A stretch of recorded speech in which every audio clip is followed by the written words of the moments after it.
right, we're going to get started. So thanks, guys. Thanks for making it over and finding our alternate location here at Hutchins Hall.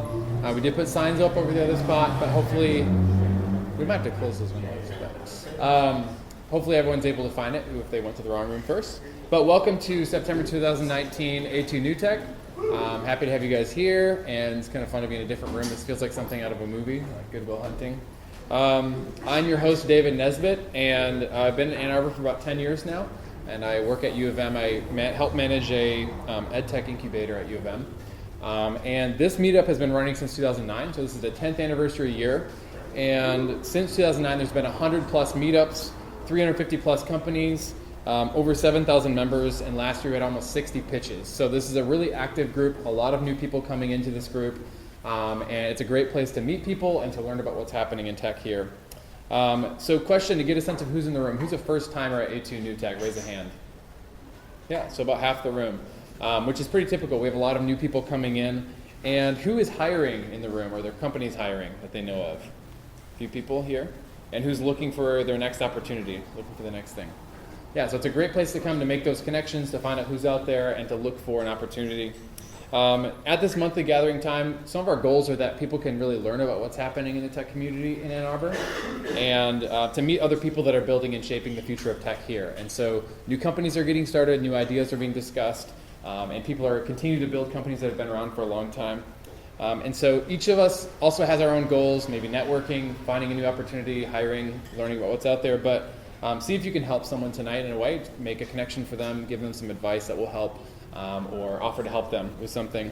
And afterwards, make sure to join us at Pizza House, or sorry, not Pizza House, but Dominic's, where we're going to be having free pizza courtesy of Ann Arbor Spark.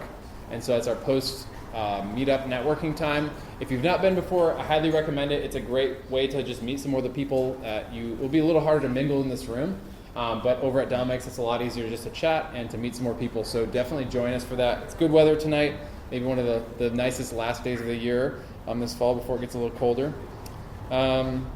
So yeah, in the next month as well, if you want to stay connected with people that you meet tonight, or with the tech community at large in Ann Arbor, a great place to do that is the Slack channel for this group, and that is madeina2.com/Slack is where you can get added to it. So madeina2.com/Slack, and there you'll find general announcements about the tech community in Ann Arbor. You'll find open jobs. There's channels for a variety of things, and so you can add that and join that Slack channel just to stay connected and to meet some more people on there, and to stay tuned in to what's happening in the next month before we meet again.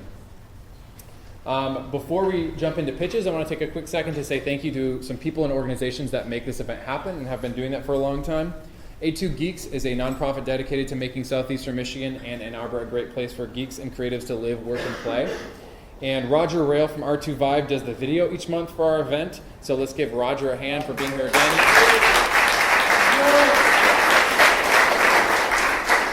And if you want to hire Roger for video work, you can talk to him here tonight. You can look up R2 Vive, that's V-I-V-E, or again, just talk to him while he's here. There's also a variety of co-organizers who have helped to vet the pitches and coach pitches at times and make this event happen over the years. And so I want to say thank you to Doug Song, Zach Steinler, Scott Gosey, David Bloom, David Corcoran, Brian Kelly, Brooke Boyle, and others for just the work they've put in over the years to make this happen for the last 10 years. Also, a big thank you to the Entrepreneurship Clinic at U of M Law.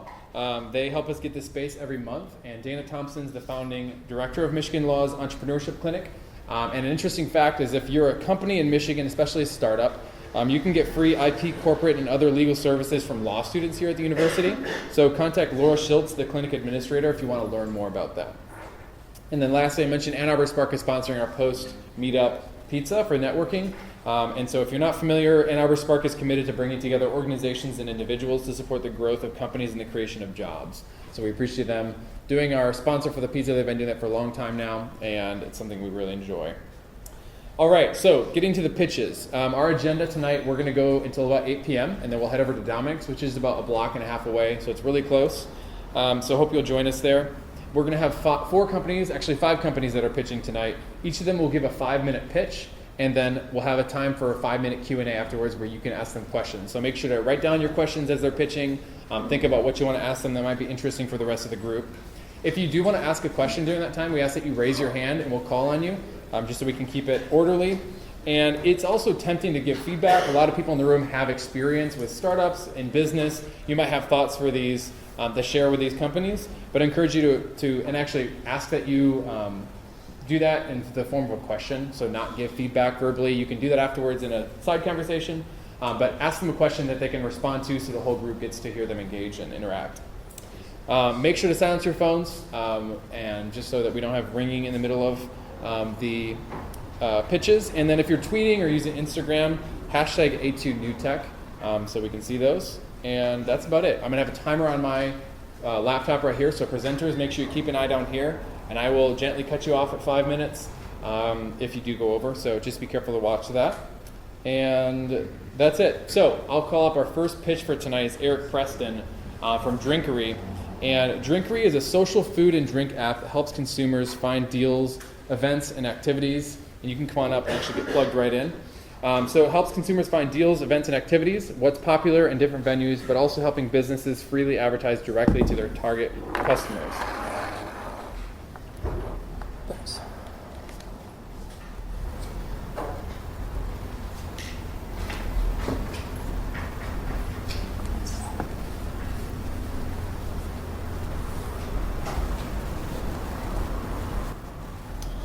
As you mentioned, my name is Eric Preston, and I'm the founder of Drinkery, the going out app. Now, through my college years and time as a young professional, my friends and I continued to run into the same types of issues. We kept asking each other, who has a drink deal going on nearby, or where are there any food deals going on? Do you know a place with darts or billiards, or who has an outdoor patio? And we're not the only ones that have been running into this problem. In the United States alone, over 200 million Americans drink alcohol. There's over 66,000 bars, and restaurant sales amount to over $740 billion. And so this is a massive market. Now, some of our competitors out there have launched happy hour apps, and those have had some success, but ultimately they've forgotten about what going out is really all about.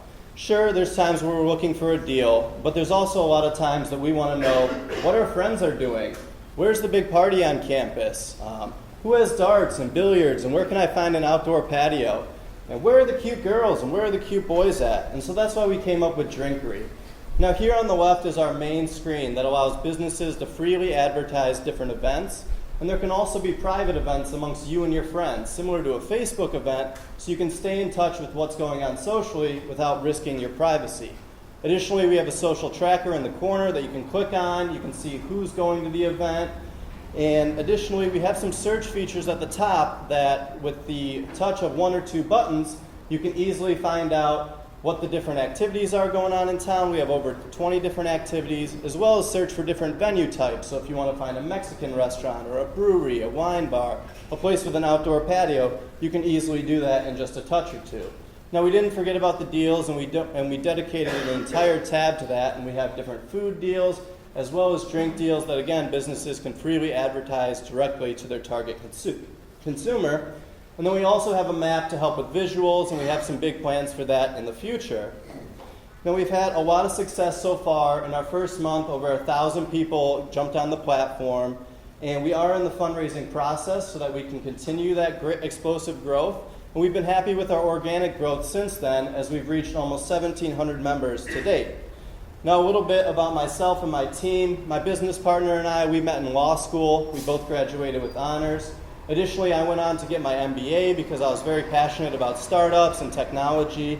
And then we have a strong advisory board as well, complete with 2 software engineers, an accountant, and an industry expert who's owned over 5 bars. And he's been very helpful in getting us to understand what's helpful for the businesses, what's useful for them, and also some of the trends that have been prevailing in the industry. Now, we are pre-revenue at this time, but some of the ways in which we plan to make money are to have a premium membership. Now, one of our competitors is doing this, and at just a few universities, they have over 7,000 students paying $4.99 a month to give them access to things like skipping the line at certain bars, free drinks at certain bars, or dollar drinks at other bars. Additionally, we plan to do some digital advertising. We've had breweries, wineries, companies launching new liquors already approach us, and we've also had some interest from delivery food platforms. Beyond that, we plan to sell event tickets for different events that businesses are running. a lot of bars will do tickets for St. Patrick's Day, for New Year's Eve, and different things like this, and so we want to help them advertise that and capitalize on those opportunities. Additionally, we plan to have some premium integrations, excuse me, so that bars, when they update their website, it'll also update on the app, and so they only have to update it in one place versus two. And also we want to have some other premium offerings like push notifications and things of that nature. Now, we just launched in Ann Arbor, so please download the platform. We are on Android and Apple, so you might see our cute mascot here running around town or running around the bars. Additionally, follow us on Instagram and Twitter. Our handle is drinkery_app, and our website is drinkery.net if you have any other questions or want to find further information. Thank you.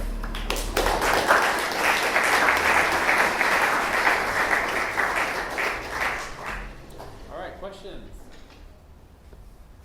So you're in Ann Arbor. What other cities are you hoping to expand? We initially launched in East Lansing, and then over the summer we launched in Detroit and Metro Detroit, and then now we're in Ann Arbor, and we're focusing on a lot of big colleges that have an active social life, and also those that are close to metropolitan cities, and ultimately the goal is to be nationwide and one day worldwide.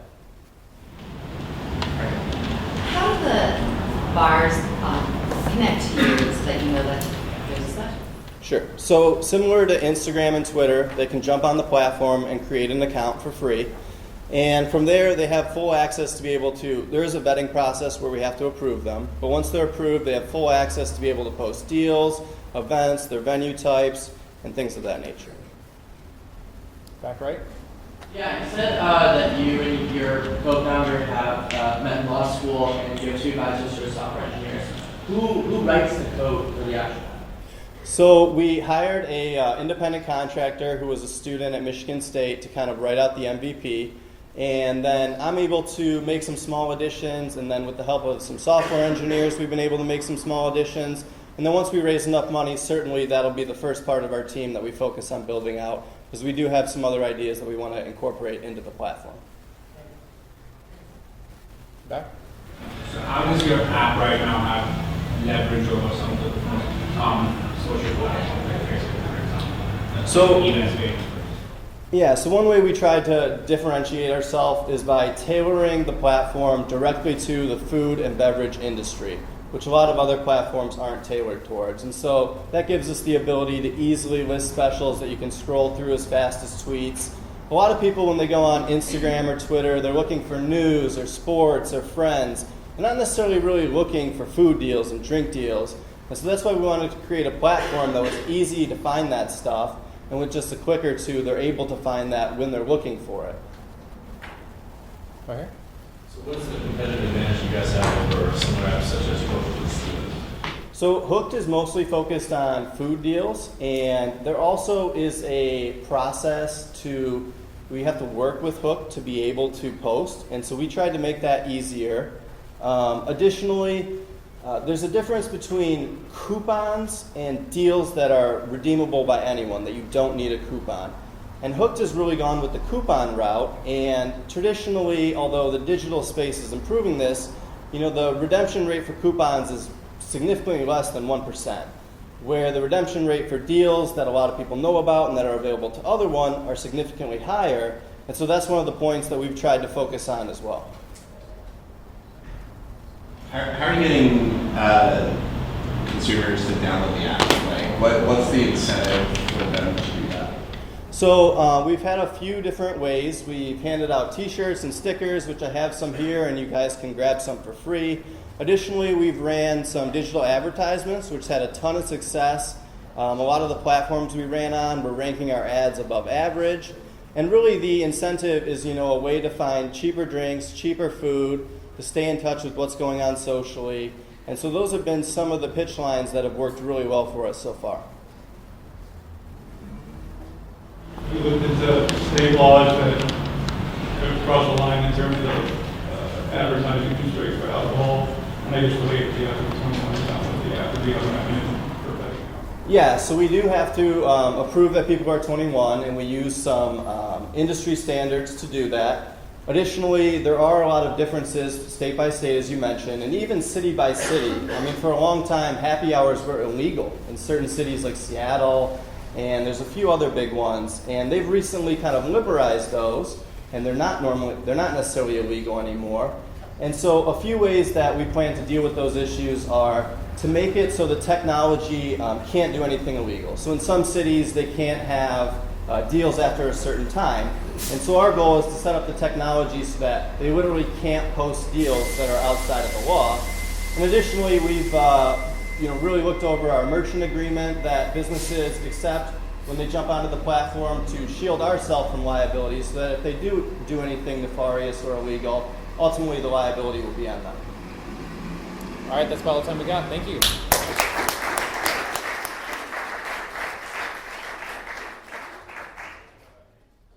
And our next pitch is Wearology. So James Murtha is here to present Wearology.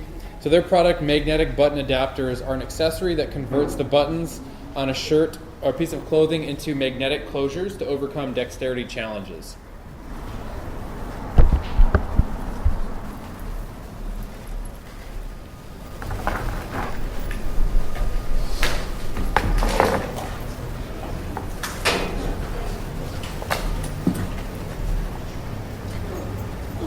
Un momento.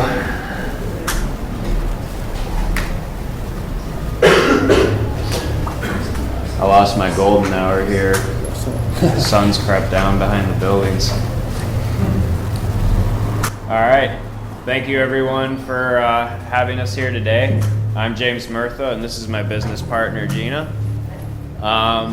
She is the founder of Wearology, and I am the Chief Innovation Officer. I'm also master's social worker therapist, and I'm also Rayle's Family Caregiver Advisory Act advisory council member for the federal government. So what I'm here to talk to you today is addressing the problem of the misconceptions on disability.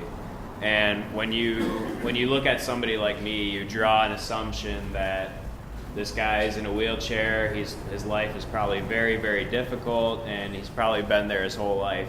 Where in fact, I had this accident happen 5 years ago that put me in this position. Before I was an active, able-bodied person, and so I feel like I'm lucky in the sense that I've lived two lives. Like I've lived the life of having that experience of being able-bodied and being able to do whatever I've wanted to from a physical standpoint. And now, things are very different, but mentally, my determination to achieve the goals that I have for myself is intact. But that's a problem that a lot of people with disabilities face, is that they have this perception that I got this disability. Some people with disabilities have this perception that I have this disability. Go ahead and click to the next slide. I have this disability now, what am I going to do? What can I do? And that stems from just our natural instinct as humans. Tools and technology are a very new thing that's come around that's given people with disabilities opportunities. But it's still ingrained in our society, the limits that a disabled person has. And that also stems to people go back one. That also stems to how other people in our social circles view us, and that impacts how we view ourselves. So and this is a problem that impacts approximately 76 million people in the United States who have a disability, as well as 105 people who take care of them that are normally family members. And this has a huge economic loss, a loss of job production productivity, and a loss of well-being. And based on those numbers, chances are somebody with a disability, whether you realize it or not. And our company is poised to be the solution to changing that paradigm of learned helplessness. Our products are giving people new independence and new ideas about possibility, one product at a time.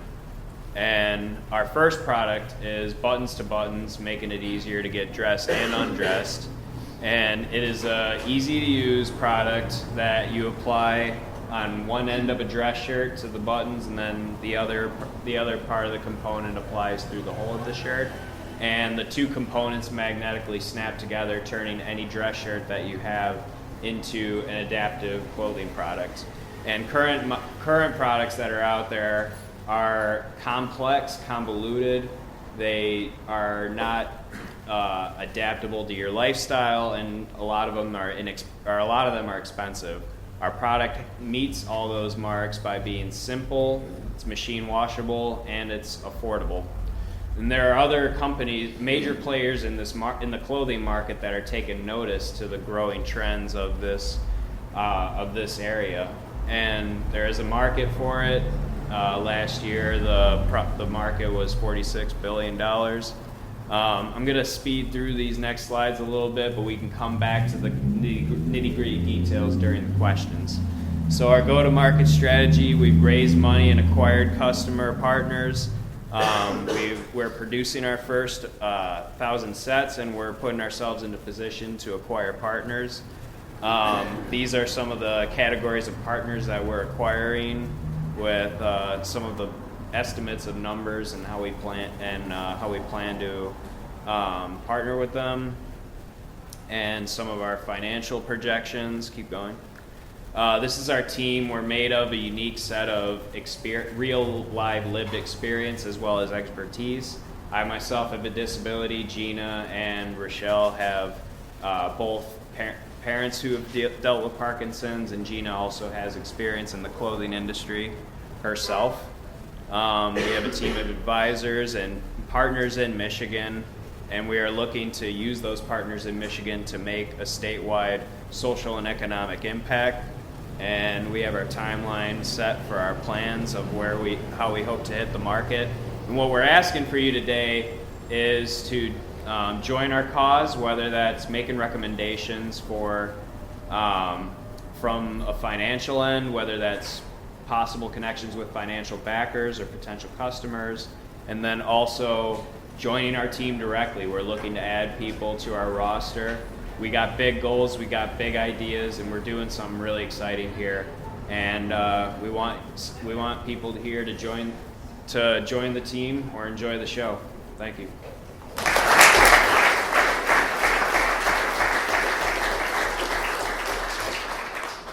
Questions right here. First, I think this is incredible, and second, I guess the real question, just how much have you guys grown in terms of like monthly? Yeah, so month over monthly, I mean, it's been an ongoing process, like as anybody, like, you know, in an entrepreneurial process starts, and it's been leaps and bounds. Like we've had periods of growth, periods of slowdowns, and then in the last spring we launched our up until the spring, Gina was doing a lot of legwork to acquire like contracting partners for product design and finding people for making prototypes and winning pitch competitions. And then the winter kind of slowed down, and then in the spring we launched our Kickstarter program on Indiegogo, and that really sparked us. Like we got interviewed on Fox 2 News Detroit with a Detroit ABC. WXYZ did a feature. Good Morning America ran on their blogging site on the website. Good Morning America ran a feature, and then since then, like we kept grinding. It really got our momentum going, and since then, like Gina's been keeping at it. She's extremely resourceful and tenacious. She's basically the human version of a honey badger, and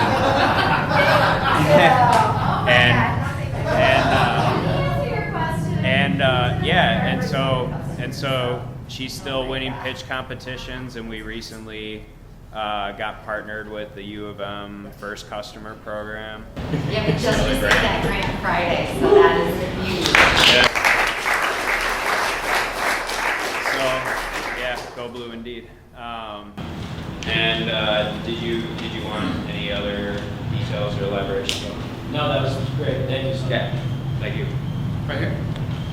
I noticed you have on there a clinical study. Is that a requirement or something you're doing to get into a new market? You know, like, is it a requirement? Like, I mean, like, No. it's definitely, If I take that. it's definitely an advantage. Yeah, go. Yeah, we're very fortunate to be partnering with St. Mary's, which is part of the Ascension Health. So part of our growth strategy is really to connect with not only rehab facilities, but as well as senior living facilities and in-home care providers. But in order to get that traction and that credibility, we're looking to launch a clinical study specifically with people suffering from arthritis, so that we have some data to back our claims of improvements in independence and to gain time. Yeah. Have you pitched this to the VA yet?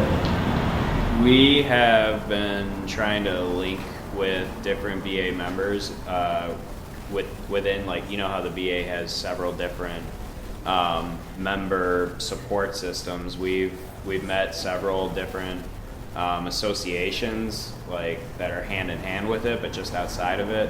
And we haven't been able to get inside the door. So if you know of anybody, or if anybody else knows of anybody in the VA or in other avenues that you think this would be helpful for, which is a lot, when you actually sit down and think of it, let us know.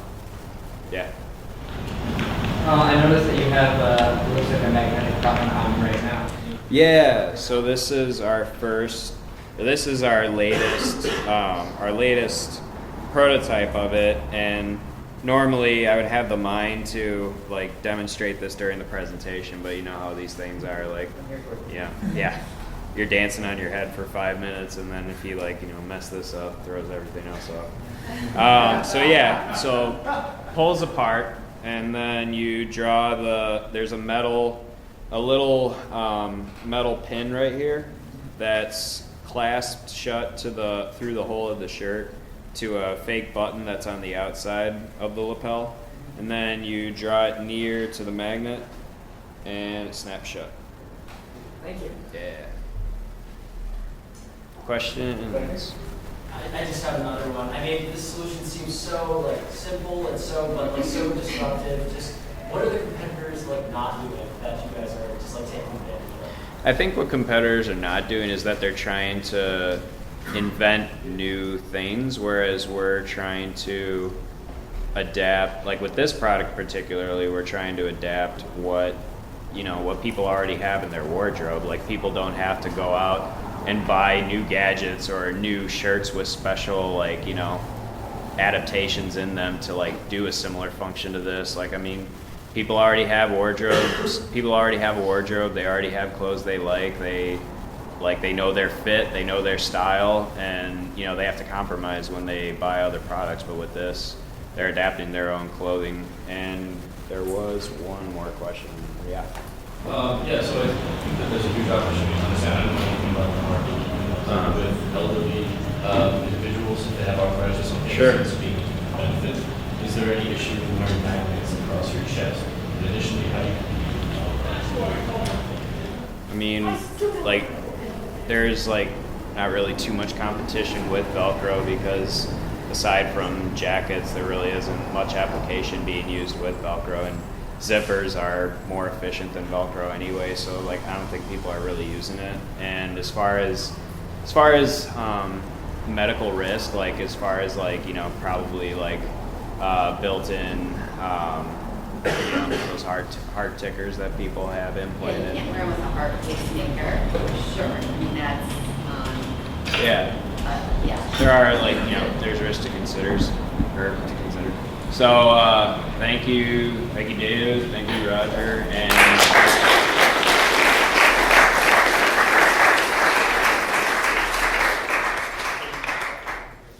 Alrighty, awesome. Our next pitch is the Mural Map project. So Rohit Badam is here to pitch. And the Mural Map project is a mobile application that seeks to connect users with the beautiful murals of the city of Detroit and hopefully the rest of the world one day. As Rohit's coming up and getting plugged in, Fun fact about the company is that the original concept for the mural map project was created by individuals who didn't have a computer science degree. You can actually come right up to it.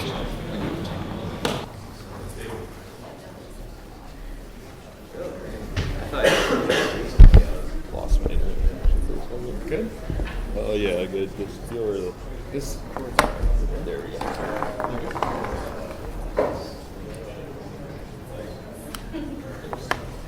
A second.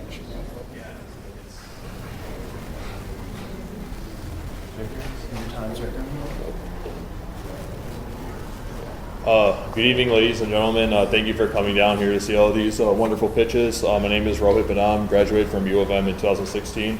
Here to present the mural map project. So we're an application that allows users to view the murals of the major cities of the world. Right now we're centered in Detroit, but hope to expand to other cities. It started out as a final project for the Grand Circus Java Bootcamp, which I attended April to July. 2 partners have built a web version with me, and after graduation, me and one partner wanted to expand it to a mobile app version. He is no longer interested, so I'm going on my own. The mural data is collected by Vernal Cleared of the Detroit Mural Project. We collected with his permission. It's amazing work. You should check it out. So the iOS version is almost done. Basic functionality is done, but we need to make some tweaks for aesthetics, primarily UI design. The Android version is started and it's coming along. Should be done soon.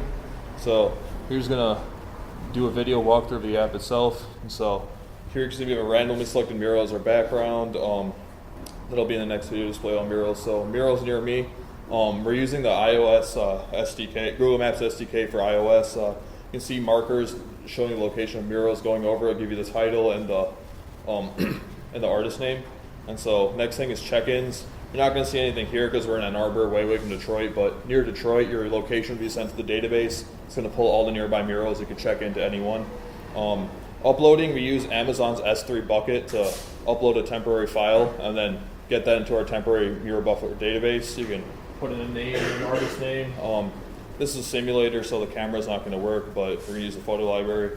So yeah, it's not going to show it because we don't have confirmation, but that picture that just selected does upload to our database. So logging in, if you don't have an account, you can create it. Otherwise, we're going to use some dummy data here. Just go in, now you have a user page. My favorites, it's just going to load all particular user's favorites. You can add the favorite, or remove them by clicking that button, adds to a list. The submit favorites button will then remove it. And going back, recommendations. So it's going to use a complex algorithm to compare your favorites to the favorites of all the other users in the database, and those that you have in common with a lot. Those that you don't have will be recommended, like that one. So it's going back. You can then go back to the my check-ins is actually it'll just show you all the murals you've checked into. So this guy is checked into that one, and then back to the home page. The fact that you've logged in is still here now. So if you check in, any check-in you make will be recorded as that particular user's check-in. So this will skip straight to the user pages. They're already logged in. You can log out. So, and then the display all murals that I was talking about. This thing is here. You can kind of go through it. It'll literally display all the murals in a location. You can add them to a list by clicking that, and then the submit favorites at the bottom will then return you to the home page. Okay, and that's it. It'll add to your favorites. So the problem we're solving is that there's a lot of street art in the world that is not highly advertised and is thus unknown. People are not aware of all the street art and all the messages that they're trying to convey, like social justice or whatever. Potential information that can be gained from understanding this and analyzing it is not really being explored. People aren't taking advantage of what you could learn just by seeing what people like and don't like. They're not giving an engaging experience to their users. You look at Canvas, it's their competitors. They don't have an upload function or a recommendations function. Street art is not even based in the US and not in Detroit. Like Canvas, there's no uploads or recommendation. I want to take it further and kind of sell the data. Our target market is different. We're targeting academic departments like art departments, art enthusiasts, design companies for the advertising. We're also going to later allow users to interact more based on individual characteristics such as searching by neighborhood, artist name, etc., color, type of art. So, like I said, I want to sell data. No personal information at all is being sold, only information on the murals and what's being favorited and other characteristics like their color, etc. we don't have any users yet because I decided to perfect the prototype first rather than give an unofficial link and then actually instead put it on the App Store. Categorizing by the different characteristics is something we do in the future, and there's interest by a faculty member in Wayne State's art department who said her colleague teaches a class on murals and might be interested in buying our data. And so thinking of adding advertisements as well as possibly charging artists a fee to upload the murals as a promoted account. So I'm looking for seed money, basically trying to expand our user base. New York City and Chicago is our next target. I need developers to update the app, mainly UI design, but also to help our recommendations algorithm. And I need someone to watch our database of uploaded murals to make sure it's not spam and to make sure legitimate murals are being uploaded. So, any questions?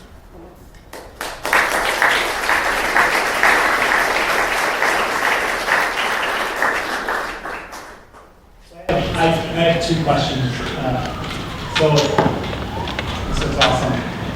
I'm wondering is there a way that somebody can take a picture of a wall that's like, it's a blank wall, it's ugly, please somebody paint a mural there. Sure. And then the other question I was thinking is like, is there some way that could be integrated to draw in artists who are looking for the next project, or maybe real estate developers who want to show off the city? You know, like the city, look at this all art. So in terms of your blank wall question, we do not right now have like any sort of advertisement for a potential space for a mural to use, but that could be a good idea. In terms of artists, that's actually something we're planning to do very soon. Reach out to artists and give them kind of a platform to advertise their work.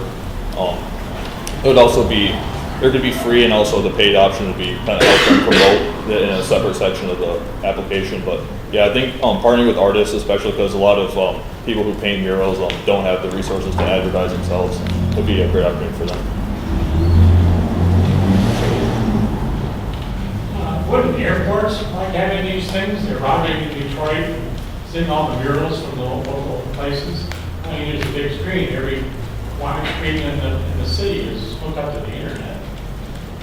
So there's not really. So you're asking why can't airports kind of just do the same thing we're doing? Oh, sorry. To be more specific, are you asking like why an airport couldn't do what we're doing specifically? You've been to an airport? Yeah, I've been. So you're saying that, yeah, okay. So basically, in order to do that, they need the data. So we have partnerships with people who've collected the data, like Vera No Cleared, the guy I mentioned, the Detroit Mural Project. We're also user-driven, so if you want to upload a mural, we have a way to upload, like I showed, so very directly. So with any other like venue that wants to show off, they would have to go to the trouble of collecting all that themselves. So we had the infrastructure built for our app. Right. Yeah. Yeah, so you mentioned something about seed funding. And prior to that, I'd be interested to know what have you done to actually validate the problem statement that you mentioned earlier? And also, how do you know that the solution you're proposing actually solves that problem for the specific people? So we've received, when we first built the web version of this, we demonstrated it on the final day. A lot of people came by. One person was a faculty member at Wayne State. She had a colleague who was teaching a class on murals. And she said her colleague was looking for something like this. Another thing is, you might have heard of the Murals in the Market Festival going on in Detroit right now. One of the board who's actually organizing it, the 1X Run board, they expressed interest in actually working with our product, only in order to help kind of show people coming down to the city what the murals are. At the last minute, they decided not to do it, they had other options, but it shows the potential of working as a venue for advertising the different street art in the city. I was just curious as to how it's different than me going on Instagram and like searching for a local mural artist in like the Detroit area, for example, and I have information like up on the artist. So my next question is, could you kind of tweak it to make it where you have more information on the artist itself instead of viewer-based or artist-based? Sure. So in our actual database on the murals, we have a lot more information than I showed. I only showed basically the link to the image, but we have the artist name, we have like the title of the art, we have all that information collected. So that's a next thing I'm planning to implement. That's why I was kind of saying like I want some developers not only to update the aesthetics, but also to increase like the app itself, the logic behind it, so that we can sort it by artist name, or sort by title, sort by color, sort by style of art, like classical or etc. So it's a good question. Thank you. You said that your company was founded by self-taught programmers. Not exactly self-taught. We went to a boot camp, but a lot of it is self-taught. Like I built the back end in Node.js, so that was primarily self-taught. And it's just you and another co-founder? Yeah, initially me and my partner for the final project for the boot camp built it, and then I started to go on my own once. Time for one more, right here. You seek permission from the artist to include the work, or do you rely on fair use? I believe it's fair use, because the person who initially collected all the data for the Troy Mural project, he went around taking photos of it and finding out who the artists were, and so he said it was open source, and so far we haven't received any complaints from artists or anything, so. All right, thank you.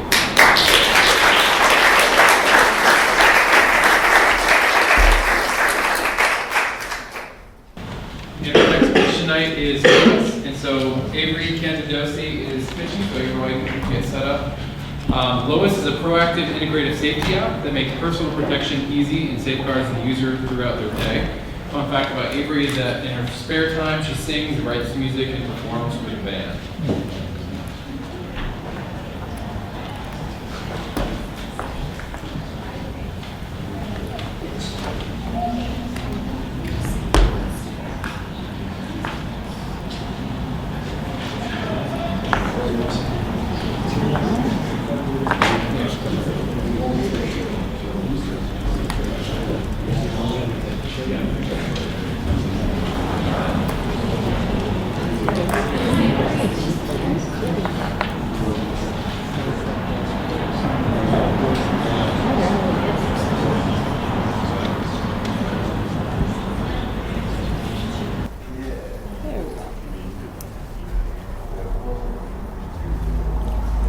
Hi, I am Avery Pianadosi, and I am the founder and CEO of the Lois Safety App.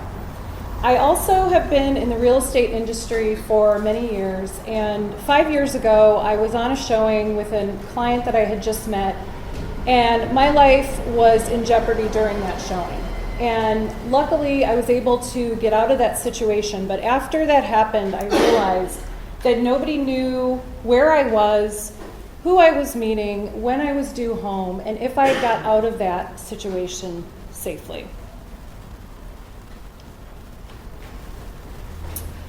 So technology is great and it has made our lives easier, but unfortunately it has also made it easier for us to interface with danger.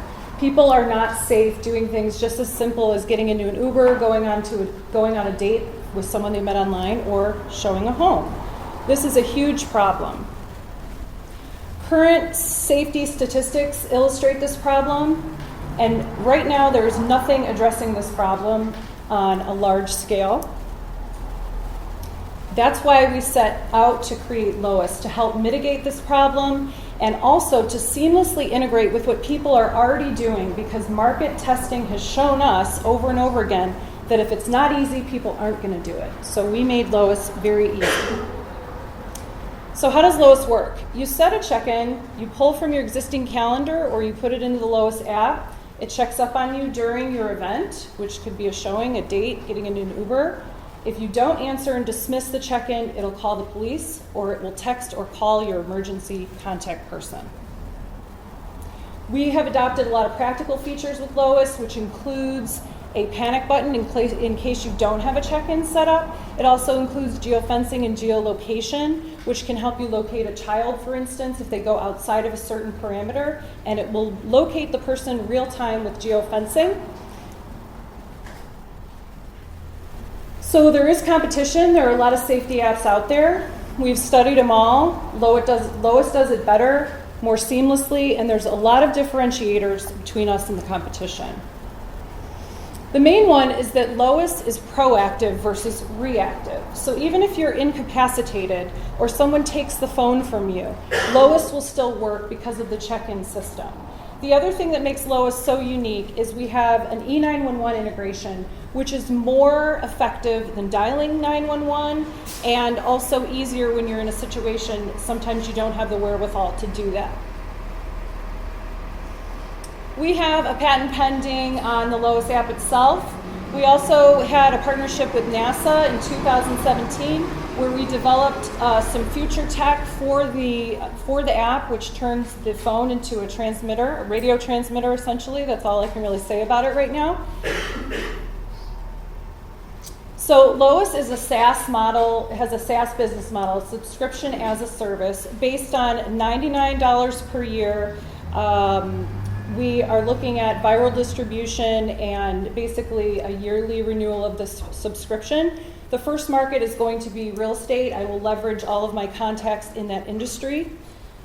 There are a lot of additional markets, online dating such as Tinder or Bumble. You've got 40 million users, Airbnb, 60 million users, Uber, MERS, and Lyft, 240 million users, and then also at-home service providers such as home health care, 25 million users. Lois is already built out. It's been accepted into both app stores, and so we're really looking to launch this product. We already do have a customer base. We have a partnership with the Children's Home Society where we have 2,000 users currently, and we have licenses with realtors and brokers. So the SaaS model generates dynamic growth just by the basis of what it is. And as you can see at year 3, with very little market penetration, just 275,000 users, we're already at 22 million. We have a team that is diverse and ready to take Lois to the next step. We're also looking to add team members. Our technical partners are NASA and AtLink, so the partnership offered us free technology through NASA and their technologists. And we are currently raising $1.5 million. Most of that is going to go towards this nationwide launch to further develop the tech, to add executive members to our team, and also to onboard more customers. Thank you.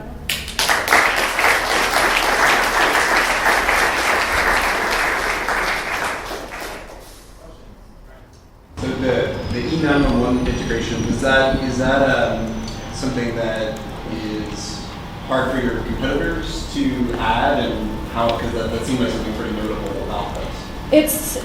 It's something that they could access, but we have a partnership with a telecom company that has sort of a proprietary way of using 911. So really all it is enhanced 911.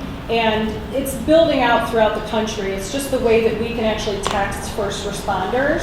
So that part isn't revolutionary by any means. They could go out and recreate it, but we have a really kind of easy shortcut to it.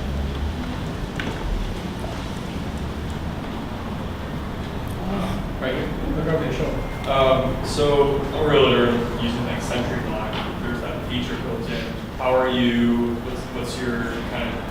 How are you addressing that? Because those lock boxes become more. So prevalent. Century Lock is where I just moved here from Florida, so we use a different E key down there. So gotcha, remind me what it is. Yeah, so it's an electronic lock box, and there's a security feature. Basically, when I do a showing, I check in, I have to say, yes, I'm okay, or no, I'm not, or if I don't respond, and then there's at least an emergency contact feature. Okay. So I'm sure there are others like that. Yeah, there are, and to me that would be, that's limited to people who have use of Century Lock. It doesn't tie into first responders, and again, it takes, you have to do the thing before you go into the showing. This is proactive, like before you even show up, you can set it up. You don't have to be right at the house, and it does have a panic button, and it's usable by people who aren't realtors. So I guess that's. So I actually have like 2 questions. My first one is, why did you guys choose a phone call instead of a text messages? I'm sorry, why did we choose? So why did you guys choose like a phone call instead of let's say like a text message? It does both. Oh, it does both. You can choose whether you wanted to do both, one or the other. Okay, and then the other thing is, could this ever be like expanded for like the elderly? Yes. Yeah, elderly, children, the disabled. We have a lot of demographics that we've tested, but we have to start with we have to start with the vertical and sort of move forward from there. But yes, that has been part of our roadmap. Very back corner. When the alert pops up on your phone, do you need to enter any kind of password, or whether someone else at your phone, will they be able to cancel out the alert? Or You do have to enter in a PIN, and there is a feature where if you do the opposite PIN, it looks like you dismissed the alert, but it will call the police immediately because they're assuming if you went to the trouble to put in the your emergency PIN, then somebody might have a gun to your head saying dismiss this. The other thing you can do is just not answer it. So when that alert comes in, keep your phone in your purse or wherever it is, don't answer it, and the police will still show up, or your husband will get a text or whoever. So what would happen if your phone dies or you lack network activity or something like that? One of the network issues is being addressed by that feature that we built out with NASA, but because that is a problem, and I always say the user has to be aware, just like with any other safety device, like a gun. If it doesn't have bullets, it's not going to work. You have to be cognizant of what you're doing. If your phone's dead, this won't work. Unless you have an active check-in set, then your phone dies, then you're in trouble, then it will work. So it just went involved police? Well, what it would do is, if you had an active check-in and your phone died and you were in trouble, it would still, on the other end, it would still call the police and it would be able to locate your phone, but you wouldn't be able to interact with the app. Back right. Yeah, I was curious how you came up with your $99 price point, and you mentioned you had 2,000 users. I was wondering if they were paying or if they were just, how does that work? So $99 price point, we did a lot of market research, we tested, we actually had 2 pivots regarding the app. We were web app first. It really came down to what's the affordability, what are other safety products charging, and what the market will bear. What was your second question? Are your 2,000 users paying? Oh, they're paid for. So we had a partnership with the Children's Home Society. We actually raised money for those 2,000 licenses. The other ones, the realtors, half of them are paid and half of them are beta users, which get them for free. That's all the time we got, so find Avery after this one.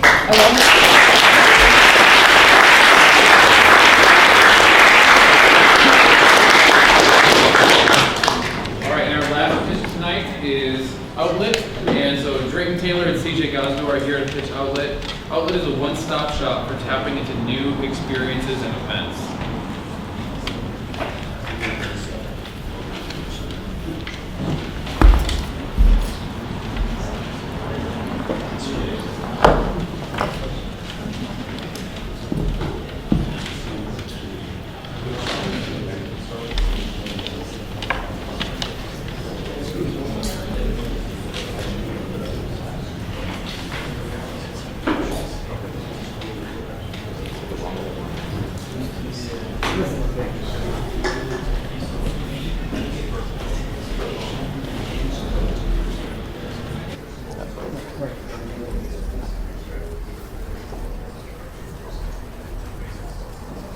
Hi everyone, I'm CJ, and this is Drayton, and we're here to pitch our startup Outlet, the one-stop shop for finding experiences and events.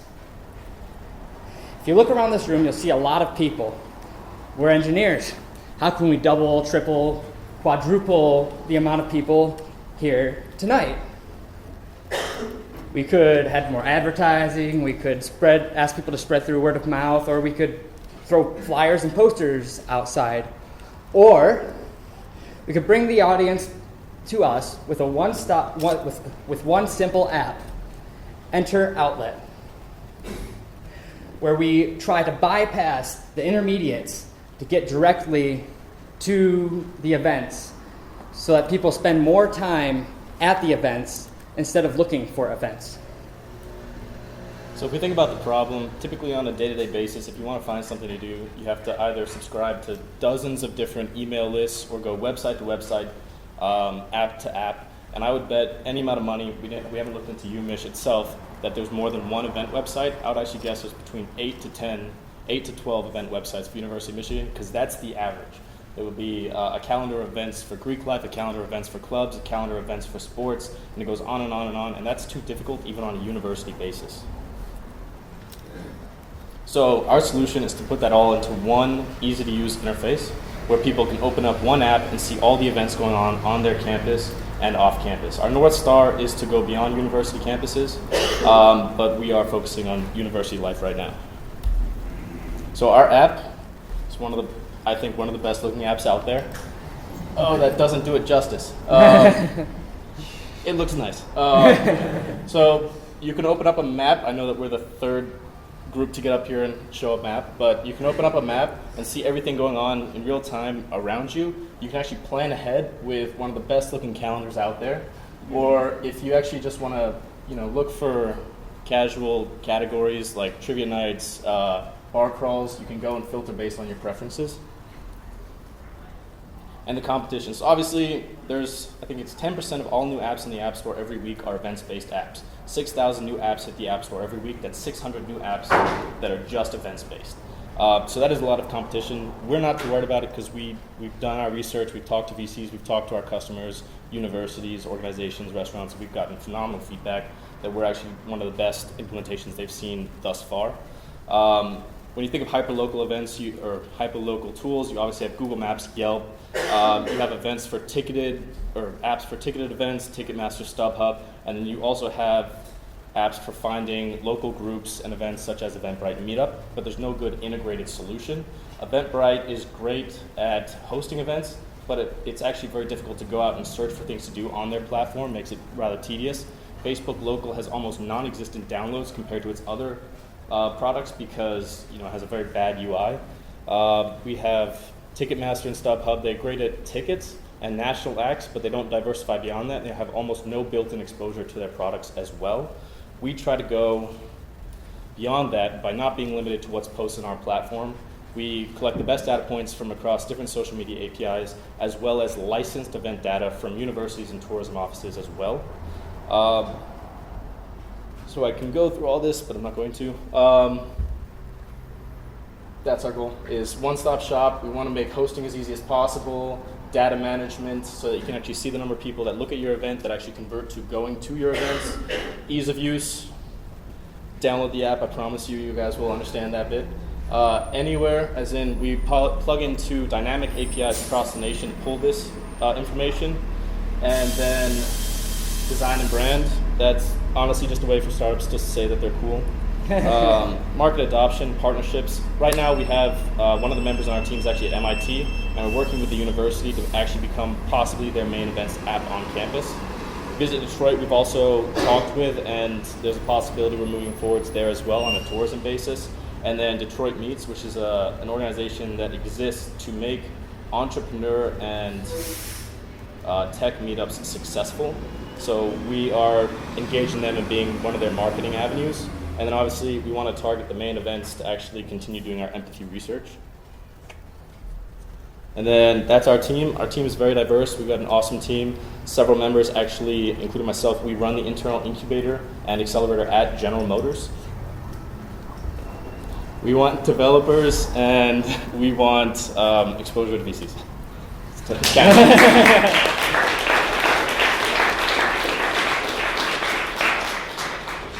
Questions for these guys? Right here. So you guys do work at GM. Yes. I work for an automotive supplier, and actually one of our major issues right now is I'm on a couple of committees for social or different employee resource groups, and we have no calendar that links every event going on throughout the company. So have you guys considered doing something privatized for individual companies where you couldn't necessarily publicly share the information? Mm-hmm. Yep. We actually are still pushing for that at General Motors. It's ironic because we got some executive interest, and then we went to large companies get bounced around a lot, and we ended up getting in contact with someone at IT, and the response was, "Don't worry about it. We're working on it. It'll be done in 4 years." we were like, we could be done in a month. So we actually are still pushing for that because we have the same issue at General Motors. Have you ever talked to Jumpstart at General Motors? I'll talk to you afterwards. They definitely would love to connect. Quick question. said you run an accelerator over at UMich. Yeah, so this is still a part-time engagement. I'm a React Native developer. So, I mean, as far as the discussion, accelerator program, Automotive accelerator program. Yeah, that's in progress.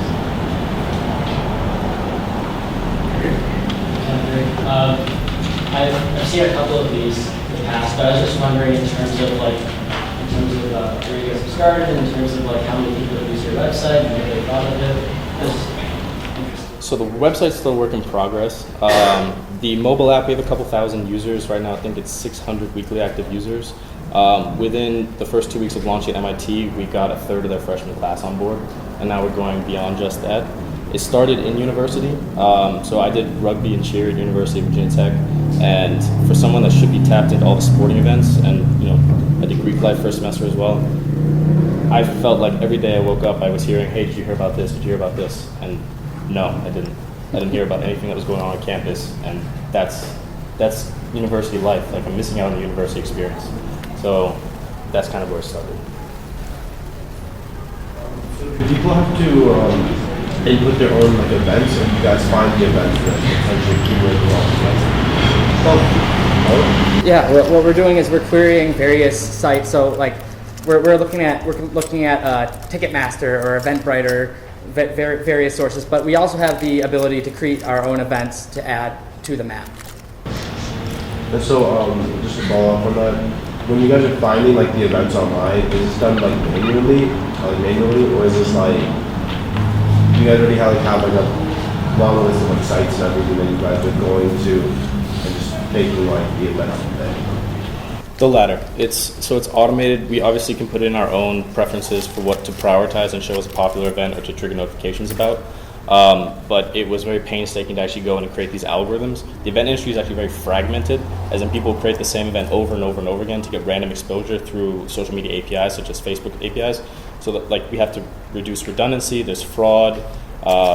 People that create events and then choose to delete them. So we actually have to filter out a ton and cross-platform, because people will post to Facebook, to Eventbrite, to meetups, so the same thing over and over again. So developing those back-end algorithms was actually a big pain. So do you guys have a pricing model for, let's say I have an event that's going on at 40 different universities, and I want to have you guys promote that for me? How does that work? We engage the universities themselves, not the people hosting. So the universities, if you want to do anything on campus, that has to be registered through the university. If you want to put a frame up and hand out flyers on campus, you actually have to register that through the university organization. So by engaging them, we get everything that's going on campus. Does that answer your question? No? Okay, the pricing model is we charge the university itself. Other questions? Do you classify events whether it's an open event or a restricted event? Can you repeat that? Yeah. Do you classify events whether it's an open event or private and public events? We can differentiate between private and public events. So you can create a private event. Is MIT sort of paying you guys Can you say that again? Sorry, they just so you guys are trying to universities. Is MIT paying for a pilot? No. So the chicken and egg model is how do you get one without the other?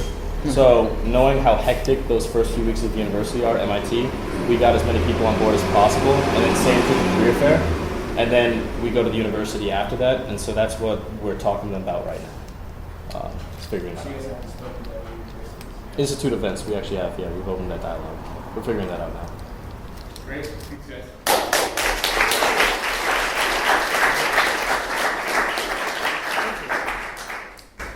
Alrighty, so this is time now for our post-pitch announcements. So if you have a meetup to promote, a position you're hiring for, looking for a collaborator, you have an idea you want to share about, an event you want to pitch, you can line up right here on the right side, my right, and get in line to make that. And then when it's your turn, step right up here and start to make your announcement. And whoever's ready, first one can step up as soon as you're here. Keep it, please, to 1 to 2 minutes so we can get through these.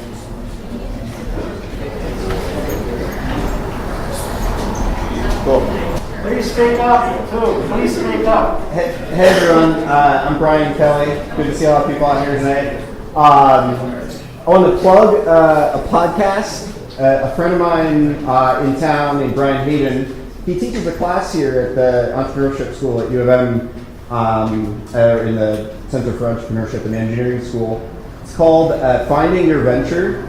Go to findingyourventure.com. He did a really great job. This is his first time, compiling and editing. He got all these episodes down to like 20, 30 minutes with different founders around town and just letting them tell their stories. And I was really pumped to see him do this. He interviewed me over the summer and a bunch of other people around town about how we figured out what we want to do. So I think it's highly relevant to this group. I also wanted to, I got two more things. One, another thing, I'm helping out a startup right now that went through the Decide Accelerator a couple years ago called Fluidity. If anyone knows anybody that works in any kind of advanced manufacturing or machining, like job shops that do CNC machining, I'm helping them out with some customer discovery. So any introductions that you can make in that area would be helpful. And finally, a personal one, I realized I have 2 extra tickets to the Avett Brothers concert at the Detroit Masonic Theater on Thursday. So if you're looking for tickets, let me know. Good, not free.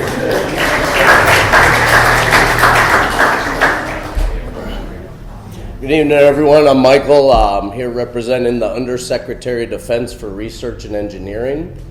We have a hackathon going on this weekend at the Aerospace Engineering Building, the FXB.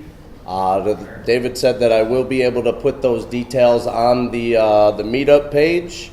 So it starts Friday, goes through Sunday. Judging goes on Sunday. The initial prize round, there's 3 prizes for $15K for the white papers. That's funded by the National Security Innovation Network and the Joint Artificial Intelligence Center.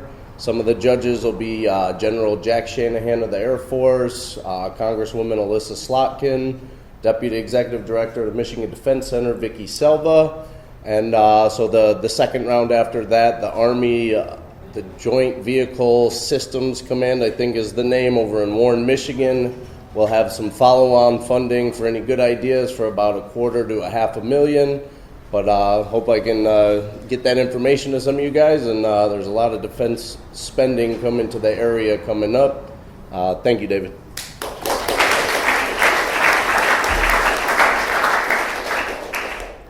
Hi, I'm Garrett Stuckey, and I also have a podcast to pitch. It's called the Startup 360 Podcast, where I interview founders on a 360-degree camera, so you can watch it on a VR headset and be a part of the interview. Some people here have actually been guests on it, so please check it out. So please, on YouTube, subscribe. Also, if you are a startup, even very early on, love to have you as a guest. And okay, I'll be around.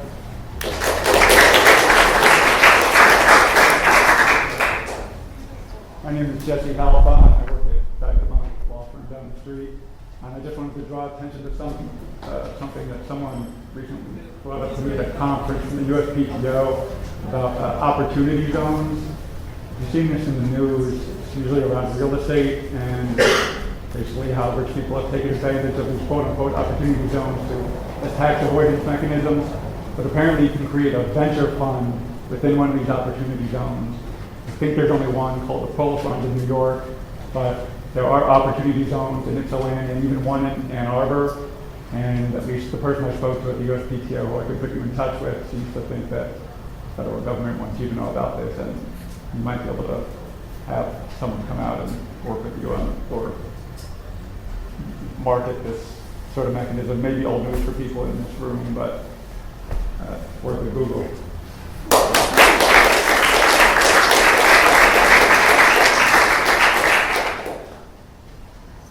Hi, ladies and gentlemen. My name is UMich. I am currently starting a company called Stork. We are a 2-part shopping app that allows customers to shop for clothing through the app for like Macy's and Kohl's and that sort of thing, and get same day delivery on their clothing. So I'm currently looking for a technical co-founder. I am part technical founder, but I can only get so far with these APIs and whatnot. So I'm kind of looking for that other partner. And we're currently a two-man band right now. It's me and my brother. So you know, we're going to see how this goes, but we are looking for another technical co-founder.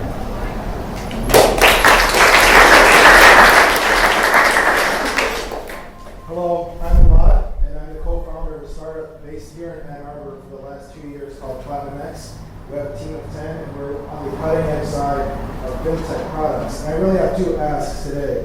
One, if you're interested in investing, whether you're a beginner investor, intermediate, or advanced, and you're interested to know more about how you take qualitative information and quantitative information and combine that with collaboration with people that you trust the most to make a better investment decision, come and find me afterwards. We're doing some customer discovery. I'd like to speak to you. And two, if you know anybody that's in the UI and UX space that's interested in working with a startup in the fintech space, also I'd like to talk to you afterwards.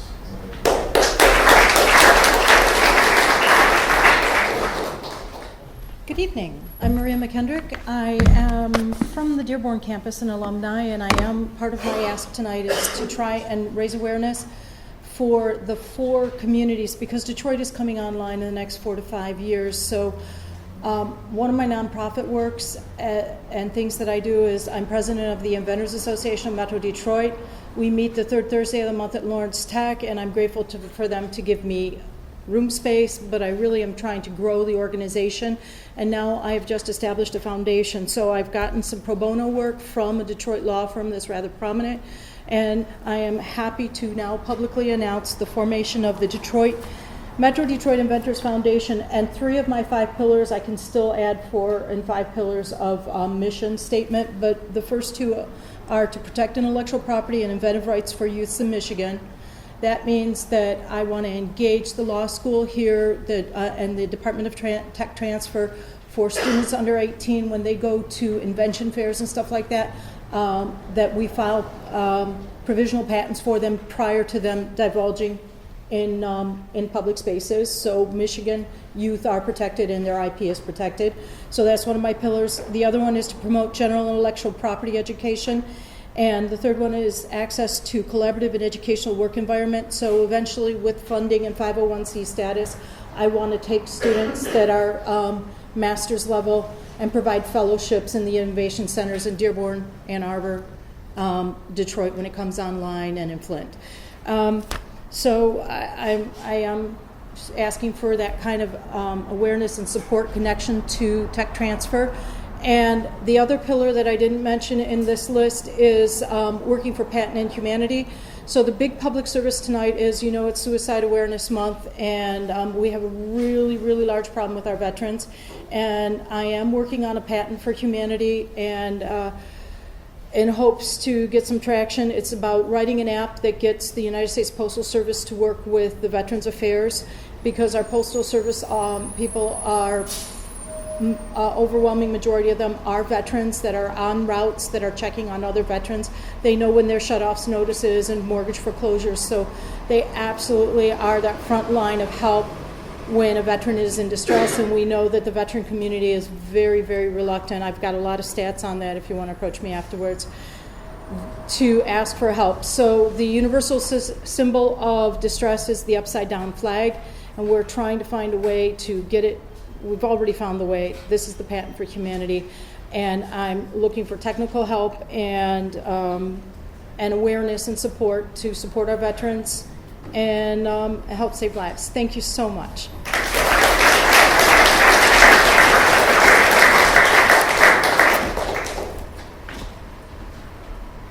Hi everybody, thank you for being here tonight and for listening to my announcement. My name is Olivia Haybar. I'm the founder and president of a club at Washtenaw Community College. We're open to students and the community, and it's very similar to this. It's a networking event for entrepreneurs, and also we do speaker series where we have entrepreneurs come and pitch on their idea and share it with a very diverse group, very diverse audience. We meet every Wednesday from 5 to 7 in the BE building, room 174. If anyone's interested, I'm going to leave an email in the UMich Slack channel, and you can get more information about this very cool entrepreneur meetup at Washtenaw.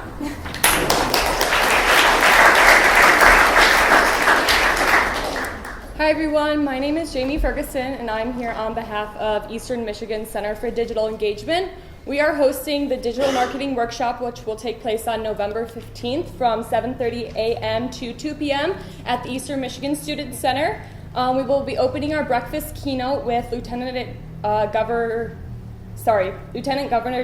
Garland Gilchrist, who is the former Director of National Campaigns for MoveOn.org, and he was also the former social media manager for the Obama campaign.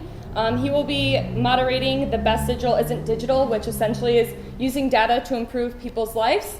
We will then move on to our data-driven startup track and branding track and hear from high-tech startup companies in Ann Arbor, such as Dynamometrics, Passive Bolt, Longaroo, Impelia, and more, as well as local companies in Ypsilanti and Ann Arbor. And then we'll be closing with our lunch panel, who will be by Jen Heyman, the Director of Marketing for Zingerman's, who will be moderating the marriage of data, marketing, and brand. You can register online at thedigitalmarketingworkshop.com. We do have an early bird price of... Sorry. She has flyers, I heard. Yes, I do have a lot of flyers. I'll be sticking around after as well. You can register online at thedigitalmarketingworkshop.com. We also have our agenda on there as well as learning more about our speakers. It is an early bird price of $50 with the code EARLY if you register before October 31st. Like I said, I'll be sticking around to answer any questions, and I have a lot of flyers as well. Thank you.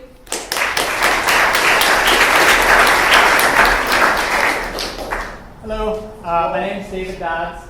I am looking into apprenticeships in machine learning engineering.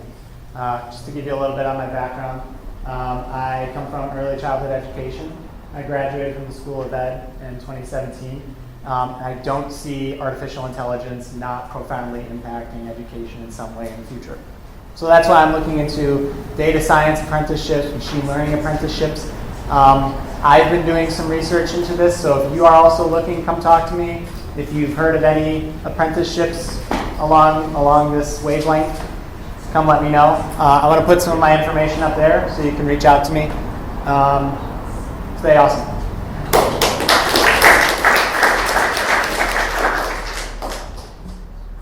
Are you going to the Google Developers meeting on Saturday? There's a TensorFlow section that may or may not be. I think Saturday I'm going to something at Little Caesars Arena, but what is it? What would I Google to? That would probably be it. Yeah, what would I Google to figure out your event? It's not my event. It's just The event you just mentioned, Google Developers Conference. Okay, cool. Thank you. Hello, everybody. My name is Richard. I'll just keep this announcement brief. Startup Boost Detroit is opening its applications for its 4th cohort. It's a pre-accelerator program that doesn't take any equity. It's fully funded by sponsors. And it's just there to prepare you guys, prepare entrepreneurs to raise their initial seed funding or just to join the first accelerator. Currently, one of my coworkers is running the program, and it's just a great opportunity to get connected with investors in the area. So I'll be staying around, just trying to meet some entrepreneurs. I met a couple over there, but yeah. What do we search again? Startup Boost Detroit.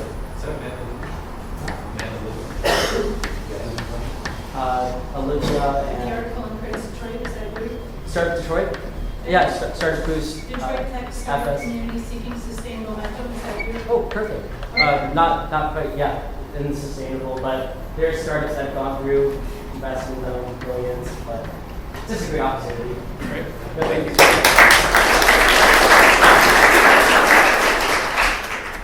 Hi, I'm Dan. I do data analysis and data science, and I provide business intelligence on a freelance basis. I have time for one additional client. If you need my help, let me know. If you know someone who needs my help, let me know, and we can negotiate a commission. If something still works. I'll be Dominic's after. Let's talk. Thank you.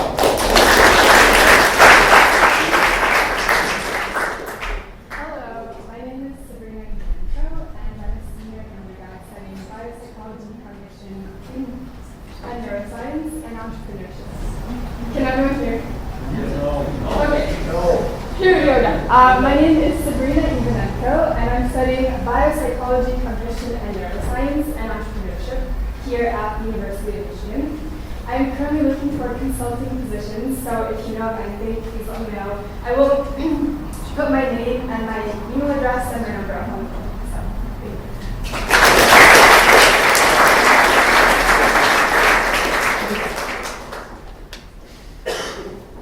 Alrighty.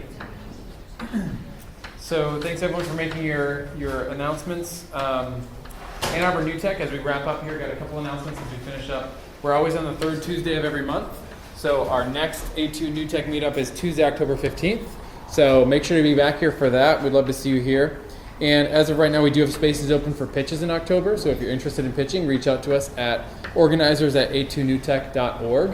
And we'll ask some questions to get a sense of where your business is at and see if we can get you into pitch.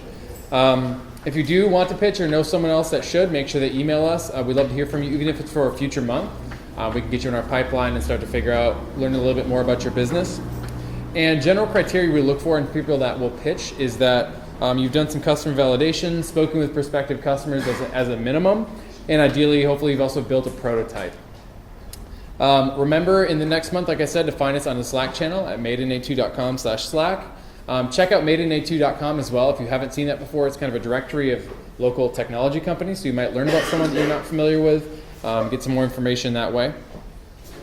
And show of hands for who's planning to join us at Dominic's afterwards. Okay, cool. So this probably is the last time we'll be at Dominic's for the year. And so this venue is 21 plus. And so if you're under 21, sorry about that. But next month we'll be back at one that is all ages. And it's at 812 Monroe Street. It's just a block over. You can follow someone else who knows where they're going. But thanks, guys. We'll see you next month.